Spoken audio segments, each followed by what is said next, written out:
Hi, Bex. I'm talking to Bex Lipp today, who is from Wildling Books, and who you may have heard of because they have just published a very special little book. Do you want to tell us about your very special little book? Hi, thanks for having me. Yes, we've published a book called Aroha's Way, and yeah, we weren't sort of expecting it to be such a hit, but yeah, we're thrilled with it. And it's a little book it's just a picture book for children, sort of maybe 4 to 10, and it's around 4 emotions associated with anxiety. Yeah, and how Aroha manages those feelings. Yeah, quite And simple. and so, why did you pick this topic? Well, I had seen that the grants it had come up through the Mental Health Foundation, but it's actually the grants are from Like Minds Like Mine, and yeah, so it sort of came up, and Craig and I had started Wildling Books. We'd published 2 graphic novels, which is Craig's absolute love, graphic novels, and but they're quite hard to sort of they're not a big thing in New Zealand, definitely. So I said to him, I sort of pitched the idea. These grants have come up, they're creative grants, and I said, why don't we do a book about anxiety for children, given that both him and I have suffered from that. And yeah, so it sort of all started from there. Yeah, we didn't know that we'd even win the grant, but we did. And that was probably thanks to Craig's. Craig is a multi-award-winning illustrator internationally. He's originally from Australia, so that probably helped. Oh, the pictures in the book are just He's a genius, honestly. yeah. He's amazing. Yeah. Yeah, they're beautiful. I mean, they're very simple, but they just sort of capture the essence of what you're trying to say, which I... Yeah, there's like the movement with the wind and the environment, and then the colours as well, that sort of really convey those emotions, I think. And he's just done just an amazing job. Yeah.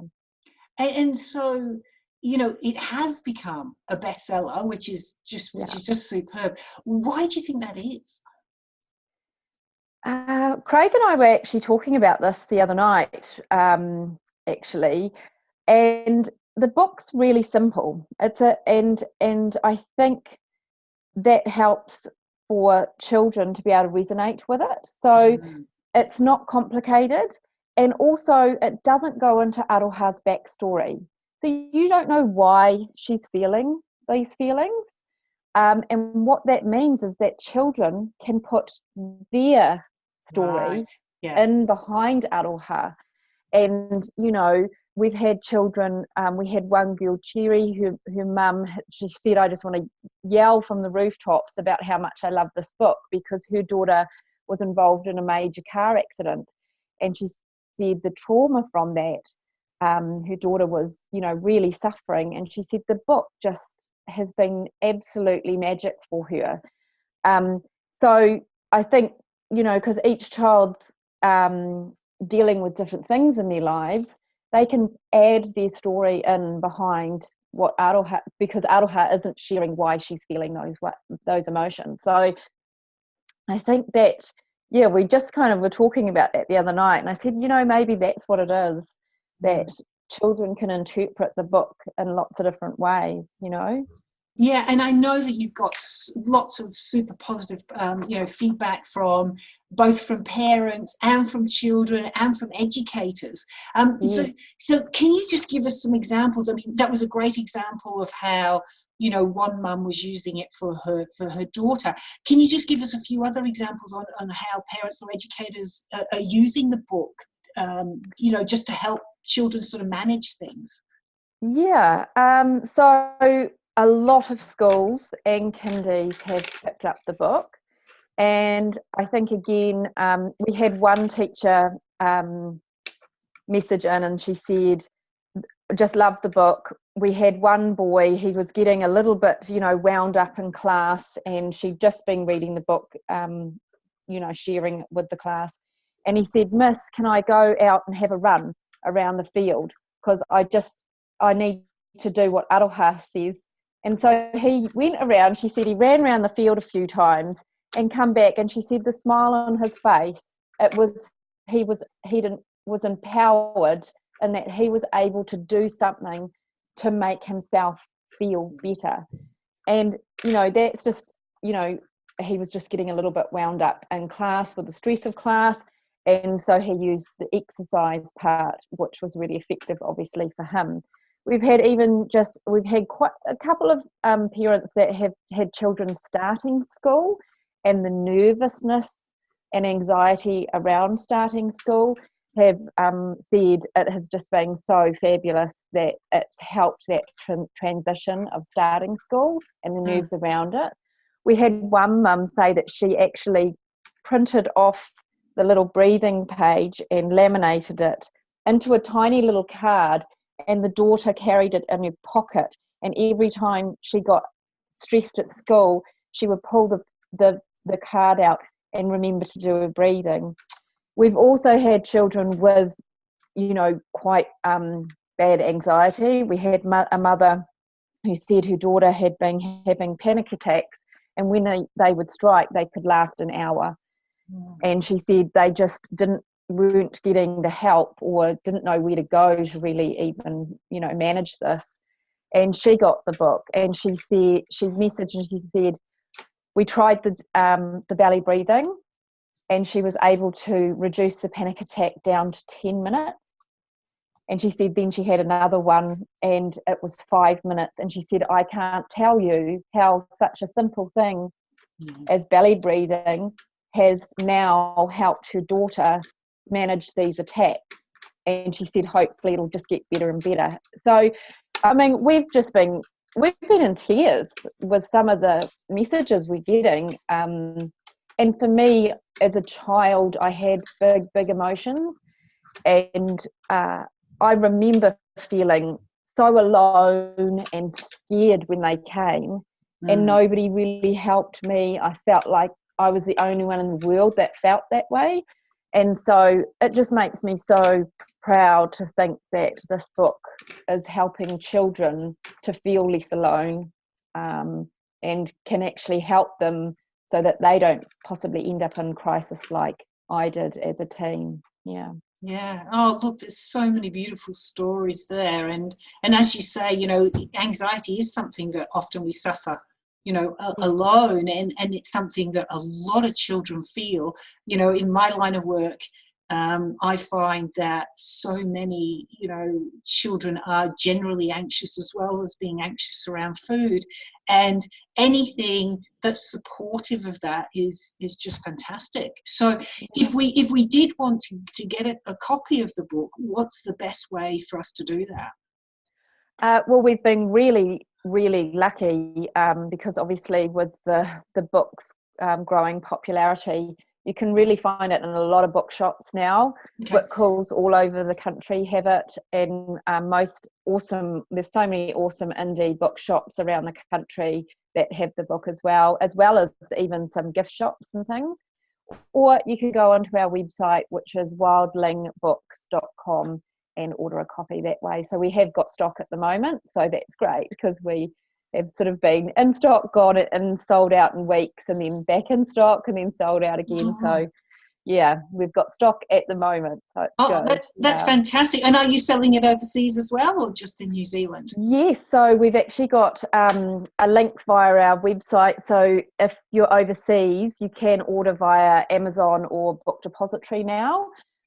The quality is slightly different, because they print it over offshore, but it makes it a much more accessible thing because shipping internationally, the cost is just too great, But we've had someone, a teacher in Bath in the UK, she's starting to use it over there. We've got a bookshop in Canada that's stocking the book as well. So it's just, it's quite amazing how it's being received, not just in New Zealand, but around the world. Yeah. Oh, superb. Now, I know you started publishing gratitude journals. Isn't that right?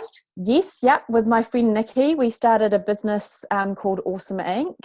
And I'd sold out of that business a while ago, maybe a year and a half. And but yeah, that's where I sort of started in publishing, and that was just how things progress, I think, with my mental health journey, and how much gratitude obviously changed the pathways in my brain and made me raise my baseline happiness, I think, so I was able to see the good and not so much focusing on everything being bad like I was kind of wired to do initially. So they've got amazing, Nikki's still running it, and amazing journals and things that people can get there for kids as well, which is really, really amazing. Yeah. So is the next book a gratitude book? No. We're just going to do sort of children's books. So we've got a new one out at the moment, which is called Sunflowers Don't Grow in Winter. And that's actually just written by a lady called Emily Holdaway, which a lot of people know her from her blog and Facebook and Instagram called Raising Ziggy. And this one's just a nice little story about her son, actually, and how much he loves being in the garden and growing sunflowers. It's kind of around hope and determination, and how he was determined to grow these sunflowers even in winter. And it's really great because it's sort of we're giving away sunflowers seeds, so children can actually get in the garden and grow their own sunflowers. So it's just getting them out into nature, which is so good for us, and our children to be out in nature and enjoying, being in the sun. And so we're just doing quite a different array of children's books. That's what we'll be working on. Yeah, fantastic, and hopefully they're all bestsellers, just like Aroha. Yeah, that would be great. It would be great. Yeah, it would be great. And we will always put everything into the books to make sure, working with Craig, his illustrations are just, and he's actually an amazing writer because he wrote the poem for Aroha. So, and he's actually written the second book for Aroha, so that's one coming. Oh, that's really exciting. Yeah. So have you got dates for that yet, or proposed? Not really too sure, because Craig also works on other projects, so it's all definitely August next year, but we'll see. We've actually got another one we're working on which may come out before, which I think if you love Aroha, you're going to absolutely love this one. So, and I can't say too much. Can't say too much at the moment. Okay, well that's fair enough. Okay, so we can get in touch with you at Wildling Books. Yes. And obviously if you want to purchase the book, then it's all over, and that's fabulous, because that's really easy. We can go buy it as a gift for Christmas, because that would be a perfect gift for Christmas. Yeah. Well, it's been lovely to talk to you today, Bet. Thank you so much. So grateful for you to want to talk to me. No, and just share a little bit about your journey, and just just hear how exciting it is that just something as simple as a book can really make a difference to a family, and that's just such a beautiful thing. Well, I think it's through sharing our stories, and you're seeing that with this book. That's how we really connect, and the more we do that, not just through reading stories to our children, but in the back, I try and get people to talk, ask questions to their children, and having those conversations and sharing our stories with our children about times that we didn't feel great as a child. And I hope it's just going to open up lots of conversations and sharing more stories with one another. No, fabulous. All right, well, thank you so much I know that you're really busy, and it's been just fabulous to have you on, and hopefully all the other books go the same way as Aroha. Thank you so much. All right, lovely to speak to you. Thanks, Bex. Thank you.